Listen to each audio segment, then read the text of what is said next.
నిమ్మగడ్డపై కాషాయ జెండా ఎగురవేయడంతో పాటు రాష్ట్రంలో బీజేపీ సర్కారు ఏర్పాటు చేయడమే తమ లక్ష్యమంటున్నారు మాజీ ఎమ్మెల్యే ఈలెటి మహేశ్వర్ రెడ్డి. బీజేపీలో చేరిన తర్వాత తొలిసారి ఆయన నిర్మల్ జిల్లా కేంద్రానికి వచ్చారు. ఆయనకు పార్టీ శ్రేణులు ఘన స్వాగతం పలికాయి. మంత్రి ఇంద్రకరణ్ రెడ్డి అక్రమాలపై నిరంతరం పోరాడుతూనే ఉంటామంటున్న మహేశ్వర్ రెడ్డితో మా ప్రతినిధి జోషి ఫేస్ టు ఫేస్. కృషితో ఎదిగినటువంటి ఈలెటి మహేశ్వర్ రెడ్డి కసిగా బీజేపీ పార్టీలో చేరడం జరిగింది. అయితే ప్రస్తుతం ఆయన పార్టీ మార్పుకు సంబంధించి ఉమ్మడి జిల్లా వ్యాప్తంగానే కాకుండా రాష్ట్ర వ్యాప్తంగా కూడా హాట్ టాపిక్ గా మారినటువంటి పరిస్థితి. వారిని అడిగి పార్టీ మార్పుకు సంబంధించి రాబోయే రోజుల్లో ఆయన భవిష్యత్ వ్యూహాలకు సంబంధించి మనం మనకి తెలుసుకుందాం. సార్ చెప్పండి, అంటే కాంగ్రెస్ వీడి బీజేపీలో చేరినటువంటి ఈ కొద్ది రోజుల్లో ఆ రెండు పార్టీల్లో తేడా మీరు ఏం గమనించారు? చూడండి, ఆ రోజు ఈ రోజు చెప్తా ఉన్నాను. ఈ రోజు అవినీతి పాలన అంతమొదించాలంటే బీజేపీ వల్లనే సాధ్యమవుతుంది. ఎందుకంటే ఏ రోజు కూడా కాంగ్రెస్ పార్టీ టీఆర్ఎస్ కి వ్యతిరేకంగా పోరాటం చేయలేకపోయింది. ఎప్పుడు కూడా మరి కాంగ్రెస్ అండ్ టీఆర్ఎస్ చెట్టాపట్లు వేసుకుని తిరుగుతా ఉన్నాయి. ఎప్పుడు అలయన్స్ ఉంటుందో తెలియదు, పోస్ట్ అలయన్స్ ఉంటుందా, ప్రీ అలయన్స్ ఉంటుందా, క్లారిటీ ఉండదు. ఒకసారి ఏమో కానీ అలయన్స్ ఉంటుందని ఒక సీనియర్ నాయకుడు చెప్తాడు, ఇంకా ఆయనేమో సమస్య లేదు, అలయన్స్ ఉండదు అని చెప్తాడు. ఢిల్లీ నుంచి ఏమో మరి సెక్యులర్ ఫోర్స్ అన్ని కలిసి పనిచేయాలని చెప్తాయి. ఏ రోజు ఏ రకమైన నిర్ణయం తీసుకుంటారో, మరి ప్రభుత్వం వ్యతిరేకంగా నిజంగా పోరాటం చేశారా చేయరా, నిజంగా కూడా ఈ అవినీతి ప్రభుత్వంలో పాలు పంచుకునే దానికన్నా ఈ అవినీతి ప్రభుత్వం గద్దెదించడానికి మరి నిజమైనటువంటి 8.5 సంవత్సరాలు మోడీ గారు భారతదేశంలో అవినీతి రహితమైనటువంటి పాలన ఏ రకంగా అందించారో, దేశాభివృద్ధికి ఏ రకంగా పాటుపడతా ఉన్నారు, వారి అడుగుజాడల్లో తెలంగాణ రాష్ట్రంలో కూడా వారి పాలన రావాలంటే అది బీజేపీ వల్ల సాధ్యమైంది. ఈ అవినీతి ప్రభుత్వం గద్దెదించడం కేవలం బీజేపీ వల్ల సాధ్యమైంది పూర్తి విశ్వాసంతో మరి ఈ రోజు నేను మరి భారతీయ జనతా పార్టీ చేయడం జరిగింది. నాతో పాటు వేలాదిగా కార్యకర్తలు కాంగ్రెస్ పార్టీలో ఈ రోజు ఏ ఒక్క బూత్ లెవెల్లో కూడా ఏ ఒక్క గ్రామంలో కూడా ఒక క్యాడర్ ఒక సామాన్య కార్యకర్త కూడా మిగలకుండా ఈ రోజు భారతీయ జనతా పార్టీ చేయడం అనేది బహుశా ఇప్పటి వరకు చరిత్రలో ఎప్పుడు కన్వీనియర్ గానటువంటి మరి నా ఒక పిలుపు మేరకు ఈ రోజు అందరూ కలిసికట్టుగా నా వెంట నడిచినందుకు వారందరికీ 2 చేతులు జోడించి ధన్యవాదాలు తెలియజేస్తా ఉన్నాను. రాబోయే రోజుల్లో ఇటు పశ్చిమ జిల్లా కాకుండా ఆదిలాబాద్ జిల్లా వ్యాప్తంగా కూడా ఈలెటి మహేశ్వర్ రెడ్డి బీజేపీలో చేరినటువంటి ప్రభావం ఎన్ని నియోజకవర్గాల్లో ఉండే అవకాశం? చూడండి, నేను ఒక సామాన్య కార్యకర్తగా చేరాను. నేను సామాన్య కార్యకర్త పనిచేస్తాను.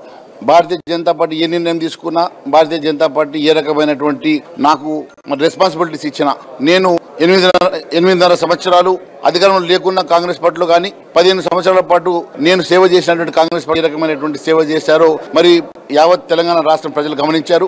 మరి నాకు ఏదైనా రెస్పాన్సిబిలిటీ ఇస్తే ఏ రకంగా మరి నిస్వార్థంగా పనిచేస్తానో మరి అందరికీ తెలుసు. కాబట్టి నాకు ఏ రకమైనటువంటి రెస్పాన్సిబిలిటీ ఇచ్చినా కూడా నేను నిస్వార్థంగా పనిచేసే వ్యక్తిని. నేను ప్రస్తుతానికి నిర్మల్కి కన్ఫైన్ అయ్యి నిర్మల్కి పనిచేస్తానని చెప్పడం జరిగింది. ఒకవేళ పార్టీ గ్రహించి ఏమైనా రెస్పాన్సిబిలిటీ ఇచ్చినా అది ఆ రోజు మరి పార్టీ ఇచ్చినటువంటి బాధ్యతలను నాకు ఏ రెస్పాన్సిబిలిటీ ఇచ్చినా పనిచేయడానికి సిద్ధంగా ఉన్నాను. అయితే రాబోయే రోజుల్లో మీ యొక్క పోరాటం గతంలో ఏ విధంగానైతే మంత్రి ఇంద్రకరణ్ రెడ్డి పైన మీరు పోరాడారో అది అదే స్థాయిలో ఉంటుందా, ఇంకా ఉధృతం అవుతుంది? డెఫినెట్ గా ఉధృతం అవుతుందండి. మీరు చూడండి, నిర్మల్లో ఆయన అరాచకాలు, ఆయన చేసినటువంటి దోపిడీ, ఆయన చేసినటువంటి భూ కబ్జాలు, ఆయన చేసినటువంటి అవినీతి మొత్తం బయట పెడతాం. ఖచ్చితంగా రేపు రాబోయే రోజుల్లో ప్రజలు కూడా చూస్తా ఉన్నారు, గమనిస్తా ఉన్నారు. ఆయన ఎన్ని వేల కోట్ల రూపాయలు అవినీతి చేసిండు, ఎన్ని వందల వేల ఎకరాల భూమి కబ్జా చేసిండు, D1 పాటల పేరు బిడ్డ నిర్మల్ని ధ్వంసం చేసిండు, అవన్నీ బహిర్గతం చేస్తాం. నిర్మల్ నియోజకవర్గంలో పాదయాత్ర ద్వారా ప్రతి గ్రామానికి ప్రతి కుటుంబానికి మేము కలిసి ఈ అరాచకాన్ని ప్రజలకు తెలియజేయడమే కాకుండా నిర్మల్లో కాషాయ జెండా ఎగిరేసే వరకు నేను నిద్రపోనని తెలియజేస్తాను. కొంతమంది అంటున్నటువంటి ప్రకారంగా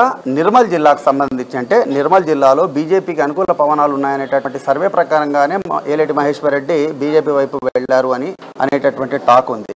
కాంగ్రెస్ లో మీకు జరిగినటువంటి అవమానాలు మీకు ప్రాధాన్యత లేక కారణమా, సర్వేలు కారణమా? చూడండి, సర్వేలు ఏది చెప్పిన ప్రజలకి మహేశ్వర్ రెడ్డి ఏందో తెలుసు, నిర్మల పోటీ ఎవరి మధ్య ఉందో తెలుసు. నన్ను భారతీయ జనతా పార్టీ రాష్ట్ర నాయకత్వం, కేంద్ర నాయకత్వం సంవత్సరాల నుంచి నన్ను పార్టీలో జాయిన్ కావమని ఎన్నిసార్లు అడిగినా కూడా వేసుకుంటూ వచ్చాను. కానీ మొన్న జరిగిన పరిస్థితుల్లో నాకు జరిగిన అవమానాలు మరి భారతీయ జనతా పార్టీ కేంద్ర నాయకులు మరి నన్ను పిలిచి మాట్లాడిన తర్వాత నేను నా కార్యకర్తలు, నేను నాయకులు అందరినీ కూడా విస్తృతంగా వారందరితో సమావేశం ఏర్పాటు చేసుకుని మూకుమ్మడిగా నిర్మల్ నియోజకవర్గంలోని ప్రతి కార్యకర్త ఒకే నిర్ణయం మీద నిలబడి మేమందరం కూడా భారతీయ జనతా పార్టీ తీర్థం తీసుకోవడం జరిగింది. భారతీయ జనతా పార్టీ జెండా ఎగరవేయడానికి, భారతీయ జనతా పార్టీని గెలిపియడానికి ఖచ్చితంగా మేమందరం కలిసికట్టుగా పనిచేస్తాం. బీజేపీలో ఇదివరకే ఉన్నటువంటి సీనియర్లు, మీతో పాటుగా వచ్చినటువంటి కాంగ్రెస్ క్యాడర్, వీటిని ఏ విధంగా సమన్వయం? చూడండి, ఒకే విషయం తెలియజేస్తా ఉన్నాం. మేమందరం కలిసికట్టుగా నా నాయకత్వం మీద నా క్యాడర్కి నమ్మకం ఉంది, నాకు నమ్మకం ఉంది. మీరు చూస్తారు రాబోయే రోజుల్లో మాది కేవలం ఇక్కడ కాషాయ జెండా ఏ రకంగా ఎగరేయాలనే అంశం తప్ప మాకు వేరే దృష్టిడు. మా కేడర్ అంతా కూడా కమిటెడ్ కేడరు.